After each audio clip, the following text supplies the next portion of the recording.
Shalom Bapak Ibu semua. Sungguh bersuka cita malam hari ini bisa ada. Ini adalah worship night kedua ya. Tapi perdana di gedung yang baru.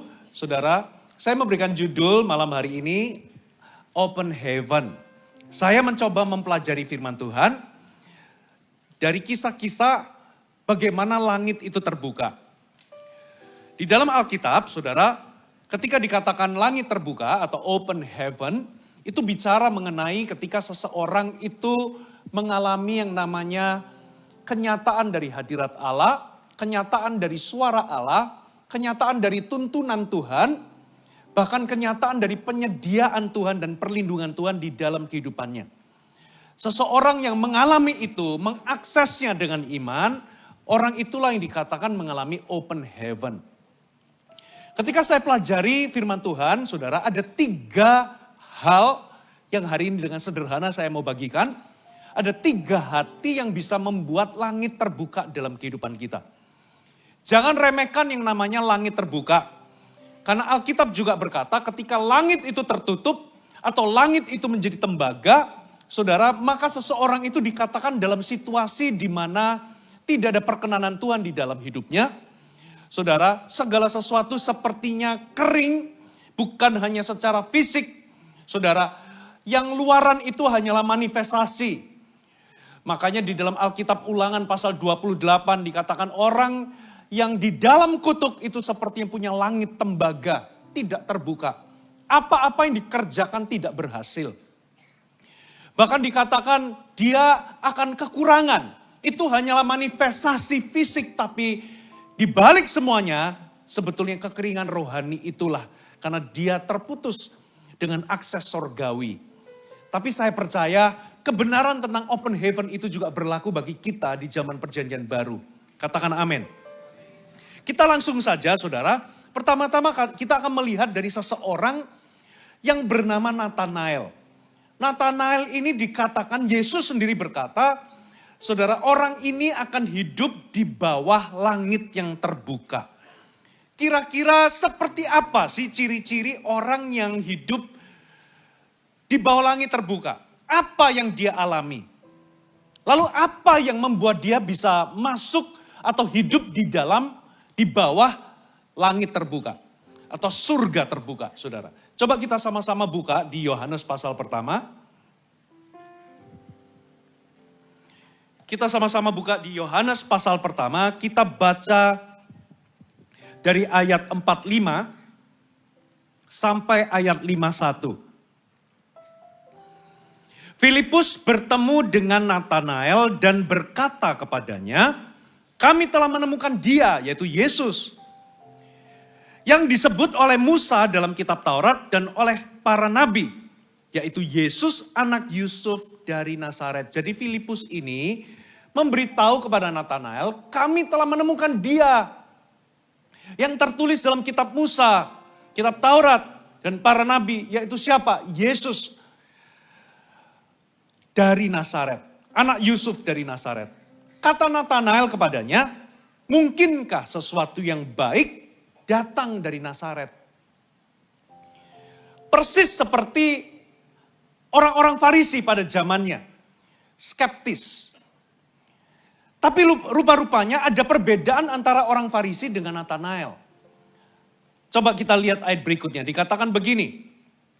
Kata Filipus kepadanya, mari lihatlah. Begitu jumpa sama Yesus dikatakan begini. Yesus melihat Nathanael datang kepadanya. Lalu berkata tentang dia, lihat inilah seorang Israel sejati. Tidak ada kepalsuan di dalamnya. Luar biasa. Yesus itu representasi dari Tuhan. Yesus itu tidak melihat sesuatu dari luaran. Karena Tuhan itu melihat hati. Kalau Yesus itu memuji seseorang atau mengatakan tentang seseorang, itu bukanlah untuk flattering atau untuk bermulut manis. Buktinya, opposite-nya ketika dia ketemu sama orang-orang Farisi pada zaman itu, Yesus pernah berkata, hai kamu ular-ular, hai kamu keturunan ular beludak. Yesus bicara itu bukan untuk menghina. Tapi Yesus itu kenapa mengatakan seperti ular? Karena memang mereka itu licik, penuh dengan kepalsuan. Kalau Anda baca di dalam Alkitab, saudara, kecaman Yesus kepada orang-orang Farisi dan ahli Taurat itu banyak sekali. Mereka itu dikatakan seperti kuburan yang luarnya putih tapi dalamnya penuh dengan tulang belulang. Di luar kelihatannya saleh, di luar kelihatannya rohani, tapi di dalam penuh dengan kebusukan. Mereka berdoa di tempat-tempat ramai, di persimpangan-persimpangan jalan. Mereka berdoa untuk membuat orang lain terkesan, untuk memperlihatkan bahwa diri mereka rohani. Merekalah yang dikatakan engkau keturunan ular beludak. Jangan sangka kamu akan lepas daripada hukuman. Tapi beda dengan Nathanael. Nathanael ini dikatakan oposit daripada orang-orang Farisi. Dikatakan inilah Israel sejati. Ini orang otentik. Tidak ada kepalsuan. Kata kepalsuan di sini pakai kata dolos yang artinya tidak ada muslihat, tidak ada tipu daya, tidak ada kepalsuan yang disengaja. Tidak ada kebohongan atau penipuan. Ini orang otentik, ini orang tulus. Ini orang tidak punya agenda pribadi, ini orang tidak punya niat yang buruk, dia punya hati yang murni, tulus dan jujur. Lalu apa yang terjadi? Coba kita baca selanjutnya. Kata Nathanael kepadanya, bagaimana engkau mengenal aku? Jawab Yesus kepadanya, sebelum Filipus memanggil engkau, aku telah melihat engkau di bawah pohon ara. Jadi rupa-rupanya Yesus itu menggunakan karunia profetik, yaitu berkata-kata pengetahuan. Ini pengetahuan bukan karena sebuah pengamatan atau karena sebuah pemikiran. Ini adalah sebuah karunia Roh Kudus, sama seperti Yesus ketemu sama perempuan yang ada di pinggir sumur. Lalu Yesus berkata, kamu ini punya banyak suami dan sekarang kamu tidur dengan orang yang sebetulnya itu bukan suamimu. Jadi Yesus itu menggunakan karunia profetik, saudara, untuk mengetahui sesuatu yang tidak diketahui dengan pikiran jasmani. Rupa-rupanya Yesus itu sebelum jumpa sama Nathanael, sebelum ketemu sama Filipus, sebelum Filipus memanggilmu, aku sudah melihatmu di bawah pohon ara dengan karunia profetik. Lalu coba lihat respon dari Nathanael. Dikatakan, kata Nathanael kepadanya, Rabi, engkau anak Allah, engkau raja orang Israel. Luar biasa ya, sebelumnya skeptis. Mungkinkah ada sesuatu yang baik datang dari Nazaret? Tiba-tiba Yesus mengadakan Yesus itu dengan karunia berkata, aku sudah melihat kamu. Bagaimana kamu kenal aku? Karena aku sudah melihatmu, engkau duduk di pohon ara. Dia kaget, kok bisa tahu Yesus? Padahal kita belum jumpa sebelumnya. Tapi sebelum itu Yesus berkata, engkau sejati, engkau otentik. Tidak ada kepalsuan di dalam dirimu. Langsung detik itu dia langsung berkata, engkau raja orang Israel. Engkau Mesias. Coba kita lihat, baca ayat berikutnya. Yesus menjawab katanya, karena aku berkata kepadamu, aku melihat engkau di bawah pohon ara, maka engkau percaya, engkau akan melihat hal-hal yang lebih besar daripada itu. Lalu kata Yesus kepadanya, aku berkata kepadamu, sesungguhnya engkau akan melihat apa saudara? Open heaven. Engkau akan melihat langit terbuka dan malaikat-malaikat Allah turun naik kepada anak manusia. Saudara, catat baik-baik. Yang pertama, apa yang membuat kita itu bisa hidup atau living under an open heavens? Yang pertama adalah hati yang suci. Makanya Yesus itu berkata, saudara, berbahagialah orang yang suci hatinya. Sebab ia akan melihat Allah. Hati yang suci itu dia murni, dia tulus, dia jujur. Hatinya itu bersih. Orang seperti ini akan hidup di bawah langit yang terbuka. Katakan amin. Lalu kalau Anda mau katakan bagaimana sih ciri-ciri hidup di bawah langit terbuka, itu bagaimana? Yang pertama, ciri-ciri yang pertama adalah Anda akan hidup di bawah hadirat Tuhan yang nyata. Pengalaman akan hadirat Allah yang nyata itu nyata dalam kehidupan saudara. Anda hidup itu tidak kering, tapi Anda akan disertai dengan sebuah hadirat Allah. Makanya hati yang suci itu menarik perhatian Yesus. Katakan amin. Begitu lihat Natanael, Yesus langsung berkata, tidak ada kepalsuan. Engkau orang Israel sejati. Tuhan itu melihat hati sampai hari ini Tuhan mencari hati yang demikian. Katakan amin. Dan hal yang sama itu terjadi oleh Yesus Kristus. Kalau Anda buka di Alkitab, coba Anda buka di Matius pasal 3. Waktu Yesus itu dibaptis, apa yang terjadi? Saudara, Yesus itu berdoa di Lukas dikatakan Yesus berdoa, lalu tiba-tiba ia melihat langit terbuka, lalu turunlah Roh Kudus ke atasnya. Halo amin. Dikatakan Roh Kudus itu berdiam atasnya. Terjemahan yang lain itu dikatakan hinggap atasnya. Bapak Ibu, dengan kata lain kalau Anda itu punya hati yang tulus, hati yang bersih, hati yang suci, maka itu akan menarik hadirat Allah. Sebagai tanda bahwa Anda itu hidup berkenan, saudara, maka Anda akan mengalami langit terbuka. Makanya langit terbuka itu bisa menjadi tolok ukur Anda itu hidup di jalur yang benar, mengerjakan sesuatu yang benar, di waktu yang benar, dengan hati yang benar. Katakan amin. Maka Anda akan mengalami langit terbuka. Saudara. Dan sebagai bukti bahwa Tuhan berkenan atas hidupmu, pernyataan hadirat Tuhan itu akan nyata Anda alami dalam kehidupan saudara. Katakan amin. Makanya Yesus itu dikatakan ketika langit terbuka, Roh Allah hinggap di atasnya. Halo amin.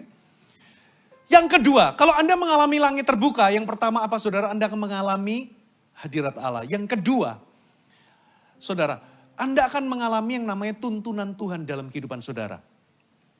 Anda akan mengalami yang namanya dorongan ataupun konfirmasi daripada Tuhan. Saudara nggak akan pernah dibiarkan Tuhan hidup di dalam kebingungan atau ketidakpastian. Tuhan akan memberikan suaranya didengar olehmu. Dia akan menyediakan sesuatu untuk memberitahu Anda. Kalau Anda baca di dalam Alkitab saudara, di banyak ayat tentang langit terbuka, salah satunya adalah dia memperdengarkan suaranya. Ketika langit terbuka, dia memperdengarkan suaranya. Itu dalam perjanjian lama. Ya, di Yeskiel 1 ayat 1 dikatakan, ketika langit terbuka, Yeskiel mendapatkan penglihatan. Berarti Tuhan itu juga bisa memberikan kita sebuah penglihatan, sebuah visi, sebuah tuntunan yang memperjelas, yang membuat Anda itu, saudara bisa mengalami tuntunan yang detail dalam kehidupan saudara. Katakan amin. Dan Yeskiel itu mengalami itu dalam kondisi dia dibuang. Makanya saudara kalau Anda berada dalam situasi sulit, Bapak Ibu, itu gini loh, orang yang mengalami langit terbuka itu bukan berarti semuanya baik-baik saja.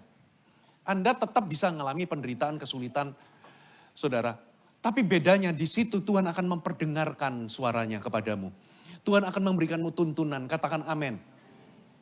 Itulah kalau Anda punya hati yang tulus, Anda akan hidup di bawah langit terbuka.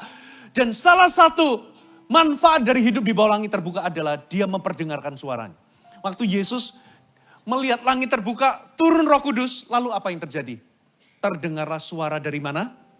Dari atas, dari sorga. Inilah anakku kepadanyalah aku berkenan.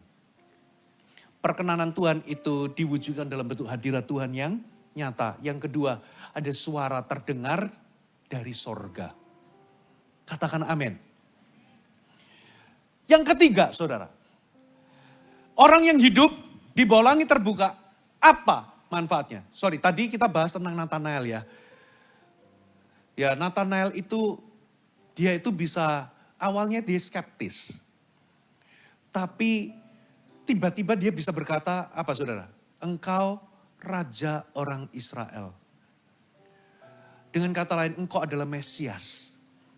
Banyak orang mengira pengakuan bahwa Yesus adalah Mesias itu pertama-tama dilakukan oleh Simon Petrus. Ternyata bukan. Pertama-tama itu dilakukan oleh Nathanael. Sama persis seperti Simon Petrus, waktu ditanya, menurut kamu aku ini siapa? Beberapa orang mengatakan aku ini Elia, beberapa orang mengatakan si A, si B. Tapi menurutmu aku ini siapa? Lalu Simon Petrus menjawab, engkau adalah Mesias, anak Allah. Lalu Yesus menjawab, bukan manusia yang menyatakan itu kepadamu, tapi Bapa yang mewahyukan itu kepadamu. Dari mana tiba-tiba orang yang skeptis yang berkata, emangnya ada sesuatu yang baik bisa datang dari Nazaret?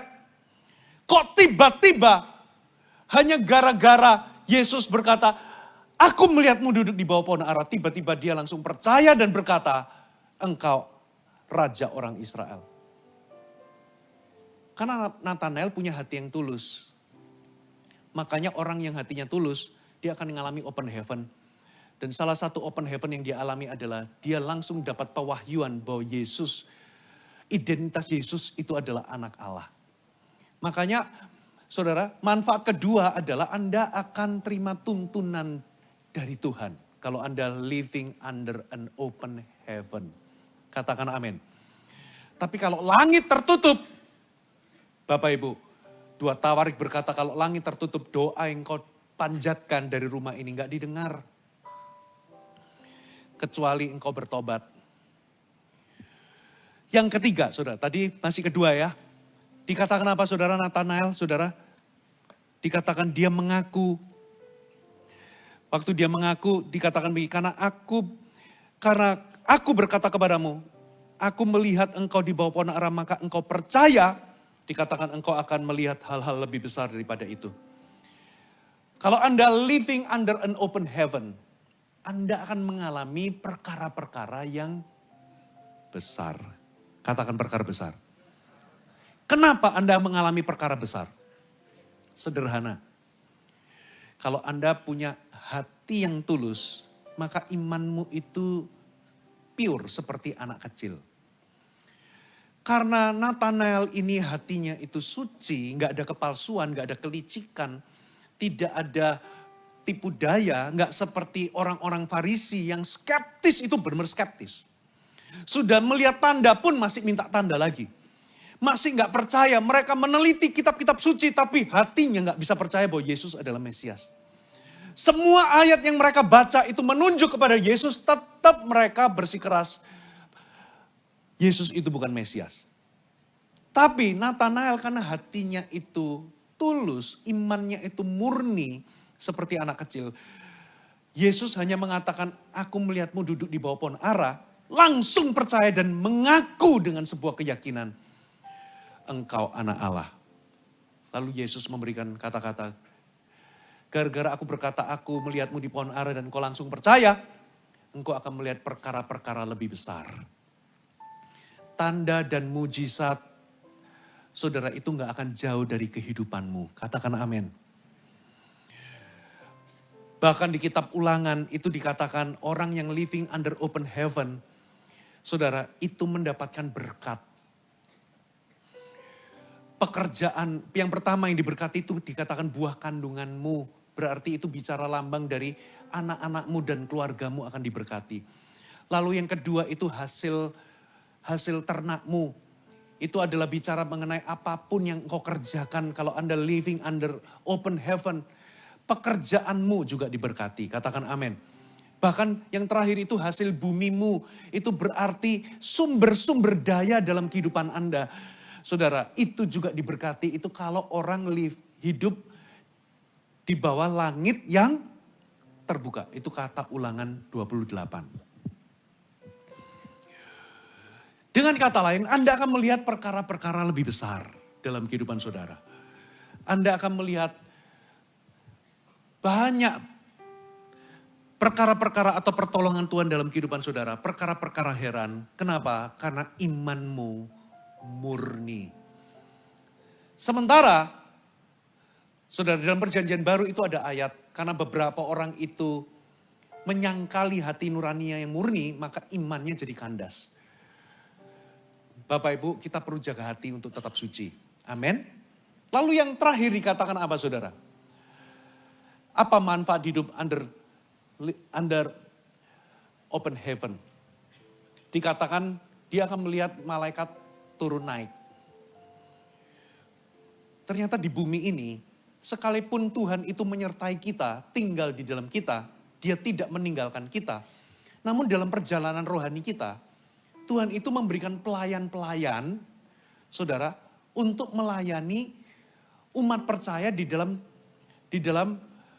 kalau orang-orang itu mau diselamatkan, atau ketika kita menjalankan tugas atau misi kita. Ada yang namanya pelayanan malaikat, makanya orang yang hidup di bawah langit terbuka, malaikat itu sibuk naik turun. Di dalam perjanjian lama, malaikat itu pernah menolong yang namanya Daniel. Betul nggak? Di Gua Singa itu juga, belum lagi ketika Daniel berdoa, ketika dia berdoa, ada penghulu malaikat Mikael juga berperang, melakukan peperangan rohani di udara, untuk membawa jawaban doa bagi Daniel. Rupa-rupanya ini itu disediakan Tuhan untuk melayani ketika kita melakukan tugas khusus. Di dalam perjanjian baru, ada malaikat-malaikat yang menyampaikan pesan. Di dalam perjanjian lama bahkan, saudara, siapa itu? Eliezer ketika cari jodoh buat siapa?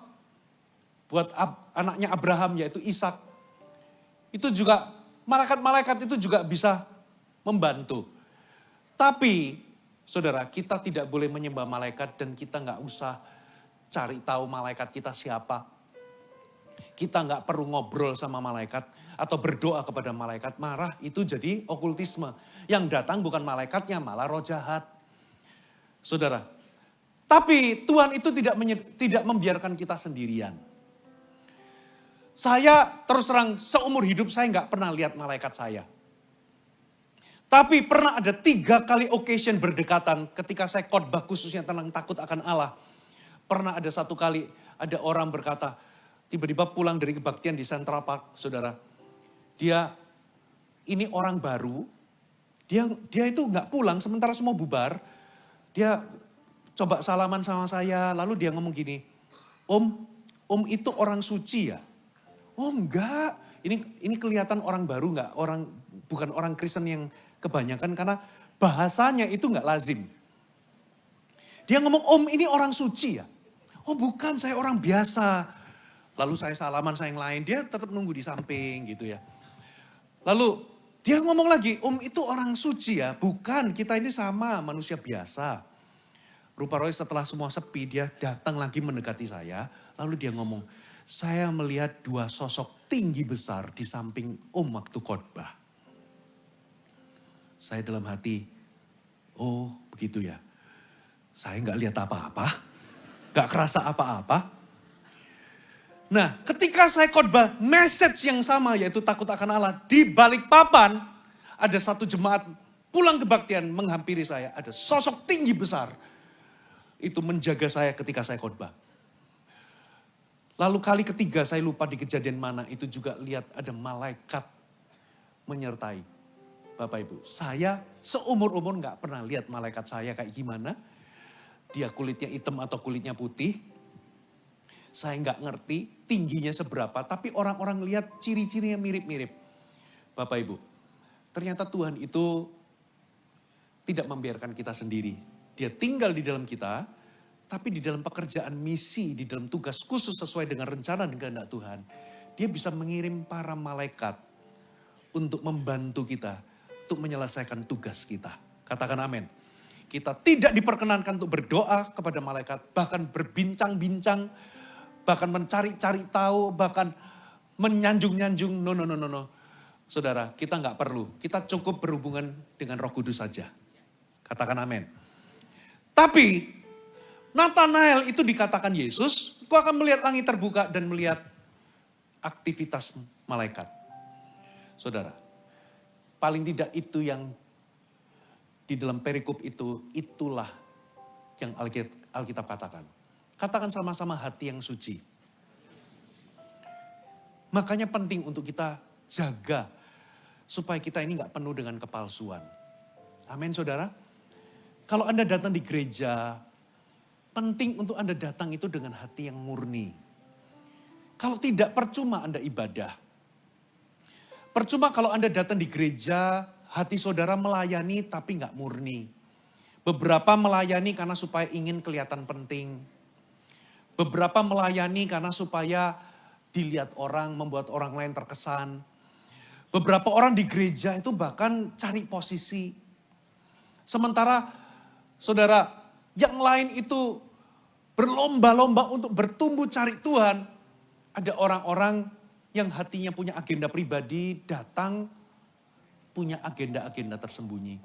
Bapak Ibu, hal-hal seperti ini merugikan Anda sendiri. Katakan amin. Saudara nggak akan dapat apa-apa. Karena Tuhan tertarik sampai hari ini, Tuhan tertarik orang-orang yang tidak punya kepalsuan. Katakan amin. Kalau kita datang di gereja, betul-betul cari Tuhan. Bertumbuhlah.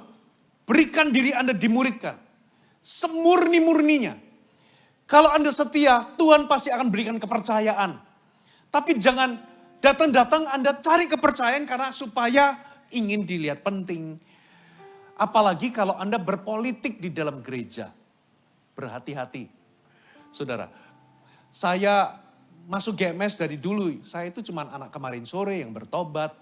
Saya nggak bermimpi untuk saya bisa di pendeta dan sebagainya. Saya semuanya mulai dari bawah. Saya belajar untuk cari Tuhan, mengenal Tuhan. Itu saja. That's all. Jangan ada agenda yang lain. Karena hati kita harus murni. Amin saudara. Kesucian hati itu juga bisa bicara begini.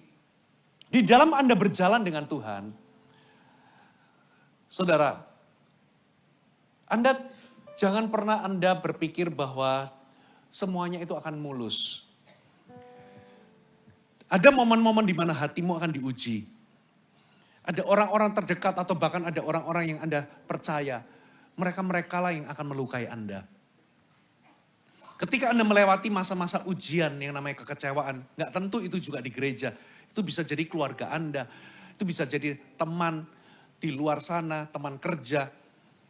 Beberapa orang, saudara, kehilangan kesucian hatinya ketika dia mengizinkan kemarahan, kepahitan diam di situ. Sehingga hatinya dipenuhi dengan keinginan untuk membalas dendam, kemarahan, bahkan sampai muncul akar pahit. Kenapa dikatakan akar? Kalau akar itu terus mengakar, maka pohon itu kalau berakar, dia akan lama-lama tambah berakar, dia akan berbuah. Makanya buahnya itu akan kelihatan kalau Anda menyimpan akar pahit. Awal-awal tersembunyi karena akar itu nggak kelihatan. Tapi kalau akar itu sudah lama berakar, itu akan menghasilkan buah. Dan buahnya biasanya beracun. Itu biasanya dari sikap hatinya, perilakunya, kata-katanya, itu akan kelihatan. Saudara, kalau Anda kepahitan, lama-lama akan kelihatan bahwa Anda kepahitan. Bahkan ada orang itu bisa ngotot, aku nggak marah, aku nggak kecewa, tapi dari cara dia ngomong kelihatan kalau dia kecewa. Saudara nggak bisa sembunyikan. Saya pernah konseling sama orang, karena dia merasa bahwa karena dia pernah mendengar khotbah bahwa tidak boleh kecewa sama Tuhan. Siapa kita kecewa sama Tuhan? Saya ngomong gini, memang kita itu nggak boleh secara sengaja kecewa. Tapi kita itu juga harus jujur di hadapan Tuhan. Maksudnya apa? Kalau dalam hadirat Tuhan, kalau memang Anda itu kecewa, jujurlah lalu minta ampunlah. Di dalam konseling itu ngomong, oh saya nggak kecewa sama Tuhan, saya nggak boleh, Alkitab ngomong nggak boleh, bahkan saya dengan pendeta ngomong nggak boleh kecewa sama Tuhan. Iya, saya ngomong gini, tapi dari cara kamu ngomong, ya itu menunjukkan bahwa kamu kecewa sama Tuhan. Oh nggak boleh, denial jadinya. Lalu saya ngomong, kita harus jujur dengan diri sendiri. Tuhan, ketika engkau berkata Tuhan ampuni aku kecewa karena ini. Tapi ampuni, Tuhan bisa handle sikapmu. Tuhan gak tiba-tiba marah dan kamu tempeleng, lalu kamu gak tahu aturan. No, dealinglah dengan hatimu. Saudara, kalau Anda simpan kemarahan, kepahitan, itu akan mencemari hatimu. Bapak Ibu, hari Minggu yang lalu di gereja ini, saudara, saya bagikan ada sebuah tindakan iman. Sometimes kalau Anda itu simpan kemarahan dan sebagainya, Anda akan sampai di satu titik hatimu akan keras. Ada sebuah tindakan iman yang bisa menghasilkan mujizat. Namanya mujizat hati yang lembut. Kitab Efesus berkata, hendaklah engkau ramah dan penuh kasih mesra. Dan hendaklah engkau saling mengampuni seperti Tuhan mengampunimu di dalam Kristus. Itu pakai kata be kind and tender hearted. Bagaimana caranya kita ini bisa baik dan lembut? Dengan Anda melakukan sebuah tindakan iman mengampuni. Kalau Anda keras hatimu, saudara, satu-satunya cara untuk membuat hatimu lembut, mujizat yang membuat hatimu lembut adalah lepaskan pengampunan seperti engkau diampuni Kristus. Amin saudara. Nah kalau Anda simpan kepahitan, hatimu gak bisa suci. Hatimu gak bisa murni. Saudara, itulah sebabnya beberapa orang sepertinya living under closed heaven. Langit yang tertutup. Waktu saya tinggal, aduh sudah lewat. Ini gara-gara tim praise and worship-nya kelamaan. Saya cepat ya. Yang kedua itu dikatakan, yang pertama hati yang suci. Yang kedua, itulah hati yang rendah hati dan mau bertobat. Katakan rendah hati dan mau bertobat. Ada satu ayat terkenal dikatakan begini. Coba kita baca sama-sama 2 Tawarik 7 ayat 13 sampai 14. Dikatakan begini. Muncul ayat 13, 2 Tawarik 7 ayat yang ke-13. Perhatikan kalimat pembukanya. Bila mana aku menutup langit. Katakan aku menutup langit. Berarti langit bisa tertutup dalam kehidupan kita, saudara. Sehingga tidak ada hujan. Kalau tidak ada hujan, itu berarti tidak ada kehidupan. Tidak ada hujan, berarti kerohanianmu kering. Kehidupanmu kering. Dan apabila aku menyuruh belalang memakan habis hasil bumi. Dan apabila aku melepaskan penyakit sampar di antara umatku. Jadi kalau nggak ada hujan, kekeringan, penyakit. Saudara, itu menghampiri kehidupan kita. Tapi ayat 14 ini kuncinya untuk membuka langit. Dikatakan begini. Dan umatku yang atasnya namaku disebut merendahkan diri. Katakan merendahkan diri. Berdoa dan mencari wajahku lalu berbalik dari jalan-jalannya yang jahat. Maka aku akan mendengar dari sorga dan mengampuni dosa mereka serta memulihkan negeri mereka.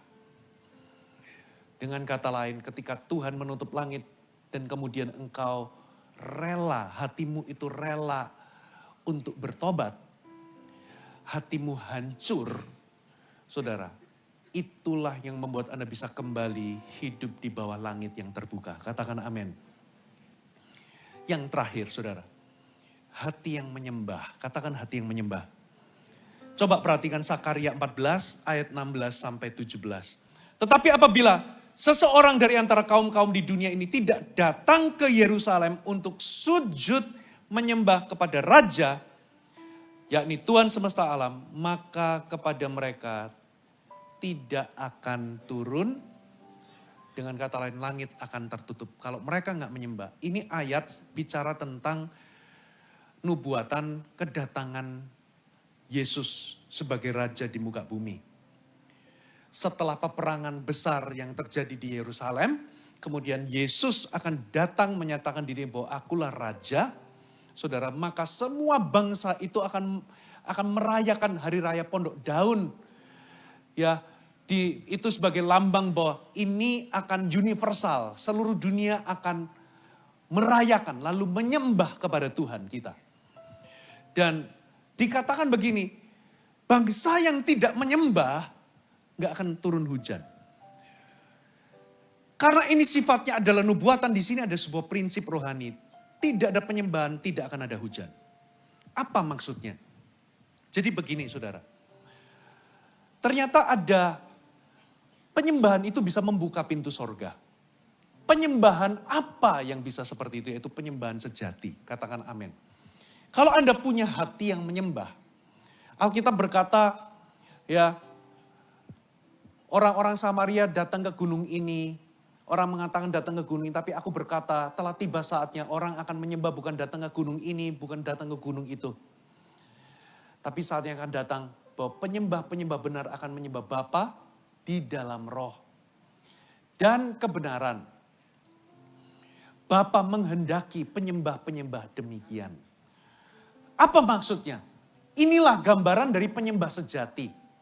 Penyembahan itu bukan bicara soal musik. Sekalipun kita bisa menyembah dengan musik. Penyembahan itu bukan bicara soal tempo atau bahkan bukan bicara soal tempat. Bukan di gunung atau bukan di sini. Esensi penyembahan adalah, kenapa kok dikatakan penyembahan itu ada di gunung? Karena pada zaman itu di perjanjian lama, saudara, Abraham itu pernah disuruh mempersembahkan Ishak. Dan tahukah kata apa yang dipakai oleh Abraham untuk mendeskripsikan apa yang dia lakukan di atas kepada bujangnya. Dia berkata, bujang kamu tunggu di sini, aku dan anakku mau pergi sembahyang. Dalam bahasa Inggrisnya itu worship. Itulah kata pertama worship di Alkitab ditemukan. Ternyata itu bukan bicara tentang worship night. Di sana, di atas sana, Abraham main gitar sama Ishak. Bukan. Menyanyikan lagu Glorify Thy Name, bukan. Nggak ada musik, tidak ada gitar, tidak ada lagu, sama sekali nggak ada. Tapi kenapa kok Abraham berkata, aku mau sembahyang, aku mau worship di situ. Itulah esensi penyembahan sebenarnya. Penyembahan itu bicara soal ketaatan kita setiap hari. Sepanjang hari kita bernafas, kita hidup. Ketaatan kita kepada Tuhan, kepada kedaulatan Tuhan bahwa Dia adalah Tuhan kita, itulah worship. Katakan amin. Lalu dikatakan, engkau menyembah kepada sesuatu yang engkau nggak kenal, tapi kami menyembah karena kami mengenal. Berarti esensi penyembahan yang kedua itu bicara soal persekutuan dengan Tuhan. Karena kita mengenal Tuhan. Katakan amin. Lalu yang ketiga, esensi penyembahan itu adalah sederhana. Penyembahan itu keluar dari hati, bukan lip service. Makanya dikatakan menyembah Bapa dalam roh. Simpelnya dalam roh itu bukan berbahasa roh. Sekalipun itu bisa kita menyembah dalam roh itu dengan berbahasa roh, bisa. Tapi menyembah dalam roh itu sesederhana ini. Roh dan kebenaran itu, Anda menyembah itu tulus dari hatimu, dan itu sejati, betul-betul benar Anda menyembah. Karena di zaman modern ini kita menyembah itu bisa nggak sejati, saudara. Ada yang menyembah pamer cincinnya, glorify thy name.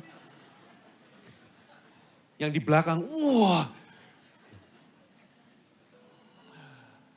Ada yang menyembah itu karena supaya dilihat orang. Ada yang menyembah itu, makanya worship night, itu filosofinya dari worship night, itu adalah setiap orang itu tidak boleh ada satupun yang unjuk gigi sekalipun mereka punya suara bagus. Kenapa? Karena di dalam worship itu esensinya bukan entertain. Masing-masing kita itu menyembah bersama-sama, tugasnya para pelayan Tuhan ini, Kita-kita ini hanyalah usher yang mengantar Anda untuk menyembah Tuhan. Jadi mengarahkan orang ke Tuhan, bukan lihat nih suaraku bisa glorify. No, kalau saudara mulai unjuk gigi, mulai perform, nah itu sudah performance, itu sudah entertainment. Makanya kenapa beberapa penyembahan itu kering kerontang gak ada hadirat Tuhan, karena semuanya lagi entertain, lagi perform.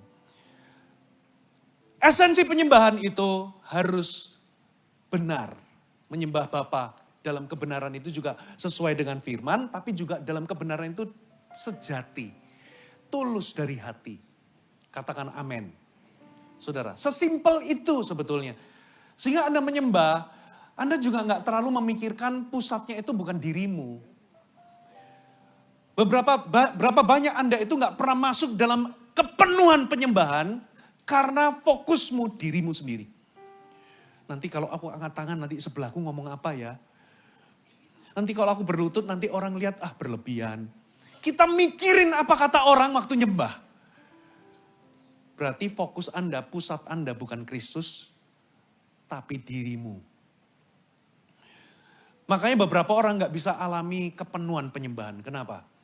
Terlalu mikirin, nanti kalau aku nangis orang mikir apa. Kalau aku berlutut nanti aku dikirain terlalu fanatik. Nanti kalau aku angkat tangan, nanti angkat tangannya kalau terlalu tinggi nanti orang ngomong apa. Nanti bagaimana. Sehingga mau tepuk tangan juga mikir. Waktu pujian mau lompat kepikiran. Makanya saudara nggak pernah, apa saudara? Nggak pernah ngalami kepenuhan penyembahan. Karena fokusmu bukan ke Tuhan. Harusnya begini loh, kalau Anda datang dalam penyembahan, di ibadah atau apa. Peduli amat kanan kiri saudara. Asal Anda nggak mengganggu. Jangan tiba-tiba Anda menari langsung senggol kanan kiri. Itu Anda jadi pusat perhatian bukan lagi Kristus. Malah mengganggu ibadah. Kalau Anda mau nangis, nangislah. Mau berlutut, mau angkat tangan. Kalau waktu pujian saudara mau melompat. Asal Anda tidak menjadi pusat perhatian dan mengganggu. Just do it. Katakan amin. Berikan, jadilah bebas. Nah, karena kita terlalu banyak kepikiran, makanya waktu nyembah yang Anda lihat itu bukan lagi Tuhan. Tapi dirimu sendiri. Saudara. Nah itulah esensi penyembahan. Nah, kalau penyembahanmu itu sejati, penyembahanmu itu keluar dari hati yang menyembah, Bapak Ibu, langit akan terbuka bagimu. Katakan amin. Tapi kalau Anda penyembahannya seperti orang Farisi, ya orang itu menyembah dengan bibirnya tapi hatinya menjauh daripadaku, percuma. Alkitab katakan semuanya percuma. Karena ibadahmu dikatakan sia-sia. Halo amin? 3 hal ini yang membuat surga terbuka. Hati yang suci, hati yang hancur, hati yang menyembah. Mari kita bangkit berdiri sama-sama.